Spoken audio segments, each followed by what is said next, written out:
ISLന്റെ 10ാം സീസണിന്റെ ഉദ്ഘാടന മത്സരത്തിൽ ബംഗളൂരു FCക്കെതിരെ കേരള ബ്ലാസ്റ്റേഴ്സിന്റെ ഉജ്ജ്വല വിജയം. 1-നെതിരെ 2 ഗോളുകൾക്കാണ് കൊമ്പന്മാർ കൊച്ചിയിൽ തങ്ങളുടെ ആദ്യ വിജയം നേടിയത്. കഴിഞ്ഞ സീസണിൽ കിരീട പ്രതീക്ഷയ്ക്ക് മങ്ങലേൽപ്പിച്ച ബംഗളൂരു FCയെ തകർത്ത് ISLൽ ഗംഭീര തുടക്കമാണ് കേരള ബ്ലാസ്റ്റേഴ്സ് നടത്തിയിരിക്കുന്നത്. ക്യാപ്റ്റൻ അഡ്രിയാൻ ലൂണയാണ് മഞ്ഞപ്പടയ്ക്കായി 69ാം മിനിറ്റിൽ ഗോൾ നേടിയത്.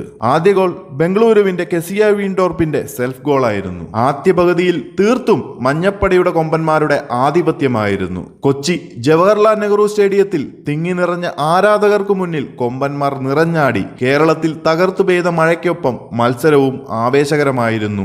ആമാന്തിച്ചു നിൽക്കാതെ ആക്രമണ ഫുട്ബോൾ കാഴ്ചവെച്ചെങ്കിലും അവസരങ്ങൾ മുതലെടുക്കാൻ പലപ്പോഴും കേരള ബ്ലാസ്റ്റേഴ്സിന് കഴിഞ്ഞില്ല. രണ്ടാം പകുതിയിൽ ബ്ലാസ്റ്റേഴ്സിന്റെ കടന്നാക്രമണം തന്നെയായിരുന്നു.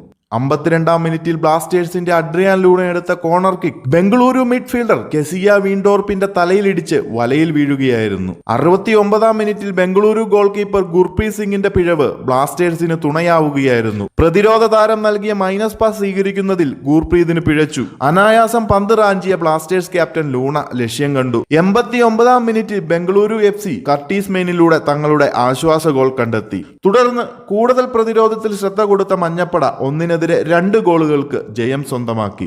ആദ്യ ഗോളിന് വഴിയൊരുക്കുകയും സമർത്ഥമായ നീക്കത്തിനൊടുവിൽ 2ാം ഗോൾ നേടുകയും ചെയ്ത ബ്ലാസ്റ്റേഴ്സ് ക്യാപ്റ്റൻ അഡ്രിയാൻ ലൂണയാണ് കളിയിലെ താരം. കൂടുതൽ ISL അപ്ഡേറ്റുകൾക്കായി ചാനൽ ഒന്ന് മറക്കാതെ സബ്സ്ക്രൈബ് ചെയ്തേക്കുക.